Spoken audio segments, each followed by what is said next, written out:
നമസ്കാരം. തീർത്ഥയാത്രയിലെ ഇന്നത്തെ വീഡിയോയിലേക്ക് ഏവർക്കും ഹൃദ്യമായ സ്വാഗതം. ഇന്ന് തിരുവനന്തപുരം ജില്ലയിലെ ഒരു പ്രധാന ക്ഷേത്രത്തെക്കുറിച്ചാണ് പ്രതിപാദിക്കുന്നത്. വീഡിയോയിൽ നൽകിയിട്ടുള്ള ചില ചിത്രങ്ങളും ശബ്ദവും ആർട്ടിഫിഷ്യൽ ഇന്റലിജൻസ് വഴി സൃഷ്ടിച്ചതാണ്. ആയതിനാൽ ഉച്ചാരണത്തിലും മറ്റും ചില പോരായ്മകൾ ഉണ്ടാകാം. സദയം ക്ഷമിക്കുക. നമുക്ക് വീഡിയോയിലേക്ക് കടക്കാം. വെള്ളായണി ദേവീക്ഷേത്രം. കേരളത്തിൽ ഭദ്രകാളി ദേവിക്ക് സമർപ്പിതമായ ഒരു ക്ഷേത്രമാണ് മേജർ വെള്ളായണി ദേവീക്ഷേത്രം. വെള്ളായണി കവലയുടെ പടിഞ്ഞാറ് വശത്തായുള്ള വെള്ളായണി കായലിന്റെ കിഴക്ക് ഭാഗത്ത് തിരുവനന്തപുരത്തിന്റെ തെക്ക് കിഴക്ക് 12 കിലോമീറ്റർ കിഴക്കുഭാഗത്തായാണ് ഈ ക്ഷേത്രം സ്ഥിതി ചെയ്യുന്നത്. തിരുവിതാംകൂർ ദേവസ്വം ബോർഡിന്റെ കീഴിലാണ് ക്ഷേത്രം. ക്ഷേത്രത്തിന്റെ നിർമ്മാണത്തിൽ പരമ്പരാഗത കലാരംഗത്തെ വെങ്കല മേൽക്കൂരയും ദ്രാവിഡ വാസ്തുവിദ്യയും കാണപ്പെടുന്നു. ക്ഷേത്രത്തിന്റെ കിഴക്കുഭാഗത്ത് വടക്കൻ ടവറുകളെ ഗോപുരങ്ങൾ എന്നറിയപ്പെടുന്നു. വിവിധ ദൈവങ്ങളുടെ പ്രതിമകൾ ഇവിടെ കാണാം. ക്ഷേത്രസമുച്ചയത്തിന് ചുറ്റുമുള്ള മതിലുകളിലൂടെയാണ് ഗോപുരങ്ങൾ കാണപ്പെടുന്നത്. വെള്ളായണി ദേവി ഭദ്രകാളിയുടെ പ്രതിഷ്ഠയാണ് ഈ ക്ഷേത്രത്തിലുള്ളത്. തിരുവെഴുത്തുകളനുസരിച്ച് ഭദ്രകാളി ശിവന്റെ കോപത്തിന്റെ ഒരു രൂപമാണ്. വടക്ക് നോക്കിയാണ് കാളി ദേവിയെ പ്രതിഷ്ഠിച്ചിരിക്കുന്നത്. തദ്ദേശീയ ഭാഷയിൽ ഈ വിഗ്രഹം തിരുമുടി എന്നറിയപ്പെടുന്നു. കേരളത്തിലെ കാളിക്ഷേത്രങ്ങളിലെ വിഗ്രഹങ്ങളിൽ ഏറ്റവും വലുതാണ് ഈ വെള്ളായണി ക്ഷേത്രത്തിലെ പ്രതിഷ്ഠ. 4.5 അടി ഉയരവും വീതിയും ആണ് വിഗ്രഹം. ശുദ്ധമായ സ്വർണവും വിലയേറിയ കല്ലുകളും വിഗ്രഹത്തിന്റെ മുന്നിലെ കാഴ്ചയെ അലങ്കരിക്കുന്നു.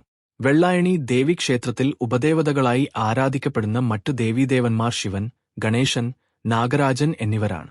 ഈ ക്ഷേത്രത്തിൽ മാടൻ തമ്പുരാൻ മറ്റൊരു ഉപദേവതയാണ്. വെള്ളായണി ദേവീക്ഷേത്രത്തിലെ കളങ്കാവൽ. പണ്ട് വെള്ളായണി കായലിന്റെ കരയിലായി നിന്ന തെങ്ങുകളിൽ നിന്ന് കള്ള് ശേഖരിക്കുക പതിവായിരുന്നു. അങ്ങനെ ഒരിക്കൽ ഒരു ചെത്തുകാരൻ താൻ ശേഖരിച്ച കള്ളിൽ ഗണ്യമായ കുറവ് ശ്രദ്ധിച്ചു.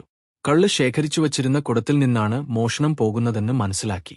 മോഷ്ടാവിനെ കണ്ടെത്താനായി അയാൾ ഒരു ദിവസം മറിഞ്ഞിരുന്നു. ഒരു വലിയ പച്ച തവള തെങ്ങുകൾ മാറി മാറി ചാടി കള്ളുകുടത്തിൽ നിന്ന് കള്ളുകുടിക്കുന്നതായി അപ്പോൾ അയാൾ കണ്ടു. ആ തവളയെ ചെത്തുകാരൻ കള്ള് ചെത്തുന്ന തേർ കൊണ്ട് എറിഞ്ഞു. എന്നാൽ തേർകൊണ്ട തവള കായലിലേക്ക് എടുത്തു ചാടുന്ന കണ്ട അയാൾ അത്ഭുതപ്പെടുന്നു. തുടർന്ന് അയാൾ മഹാദേവിഭക്തനായ കേളൻ കുലശേഖര വാത്തിയെ വിവരമറിയിക്കുന്നു. കുലശേഖര വാത്തി 7 ദിവസം ദേവീമന്ത്രോച്ചാരണത്തോടെ വെള്ളായണിക്കായലിൽ മുങ്ങി നിവർന്നുകൊണ്ടിരുന്നു. 7-ാം ദിവസം വെള്ളായണിയുടെ സുഹൃതമായി കായൽപ്പരപ്പിൽ ഒരു ചെന്താമര വിരിയുന്നു. ആ ചെന്താമരയിൽ ചുവന്ന സാളഗ്രാമമായി മഹാത്രിപുര സുന്ദരിയായ ശ്രീഭദ്രകാളി വിളങ്ങുന്നത് വാത്തി നിറകണ്ണുകളോടെ നോക്കി നിൽക്കുന്നു. തുടർന്ന് വാത്തി ആ ചൈതന്യത്തെ കലമാൻ കൊമ്പിലേക്കു ആവാഹിച്ചു. തുടർന്ന് വരിക്കപ്ലാവിൻ കൊമ്പിൽ തീർത്ത തിരുമുടിയിൽ ആവാഹിച്ചിരുത്തി പൂജകൾ ചെയ്തു. അങ്ങനെ പൂജകൾ ചെയ്തുവരികയായിരുന്നപ്പോഴാണ് തിരുവിതാംകൂർ മഹാരാജാവ് പ്രതിഷ്ഠയില്ലാത്ത വിഗ്രഹങ്ങൾ ഇല്ലാന കൊട്ടാരത്തിൽ എഴുന്നള്ളിക്കാനുള്ള ഉത്തരവ് പുറപ്പെടുവിക്കുന്നത്. വെള്ളായണി തിരുമുടിയും എഴുന്നള്ളിച്ചു വന്നപ്പോൾ മറ്റു വിഗ്രഹങ്ങളെല്ലാം ബഹുമാനപൂർവ്വം പീഠത്തിൽ നിന്ന് ഉയർന്നു. രാജാവ് തിരുമുടി ഒരു പൂജ ഹാളിൽ വച്ചു പൂട്ടാൻ ആജ്ഞാപിച്ചു. ദുഃഖിതനായ വാത്തി കരുവൻ പറയൻ എന്ന മാന്ത്രികനെ കണ്ടു വിദഗ്ധമായി തിരുമുടി തിരിച്ചു കൊണ്ടുപോരുന്നു. എന്നാൽ ഇതറിഞ്ഞ രാജാവ് വാത്തിയെ പിടിച്ചുകൊണ്ടുവരാൻ കൽപ്പിക്കുന്നു. ഭടന്മാർ അടുത്തെത്തിയ സമയം വാത്തി കുറച്ചു സമയം ചോദിച്ചിട്ട് അടുത്തുള്ള കാവിൽ തന്റെ ചൈതന്യത്തെ കുടിയിരുത്തിയ ശേഷം ബ്രഹ്മത്തിൽ ലയിക്കുന്നു. ഇന്ന് ആ കാവ് കായ്ക്കര തെക്കത് എന്ന് അറിയപ്പെടുന്നു. ഇവിടുത്തെ പൂജകൾക്ക് ശേഷമാണ് മുടിപ്പുരയിലെ പൂജകൾ. ഇന്നും അതേ വാത്തിയുടെ കൊല്ലൻ സമുദായത്തിൽ പെട്ടവരാണ് വെള്ളായണിയിൽ പൂജകൾ ചെയ്യുന്നത്. തിരുവിതാംകൂർ ഭരിച്ചിരുന്ന ഗൗരി ലക്ഷ്മി തമ്പുരാട്ടിയാണ് തങ്കതിരുമുടി നിർമ്മിച്ചു നൽകിയത്. ഉത്സവകാലങ്ങളിൽ നടക്കുന്ന കളങ്കാവൽ വേളകളിൽ എന്നും തിരുമുടിയെടുക്കുന്ന വാത്തി കാലിടറിയാണ് നടക്കാറുള്ളത്. ഇത് പണ്ട് ദേവിയുടെ കാലിൽ തേർകൊണ്ടത് കാരണം ആണെന്നാണ് വിശ്വസിക്കുന്നത്. വെള്ളായണി മുടിപ്പുരയിൽ 3 വർഷം കൂടുമ്പോൾ നടക്കുന്ന കാളിയൂട്ടുത്സവം വളരെ പ്രസിദ്ധമാണ്.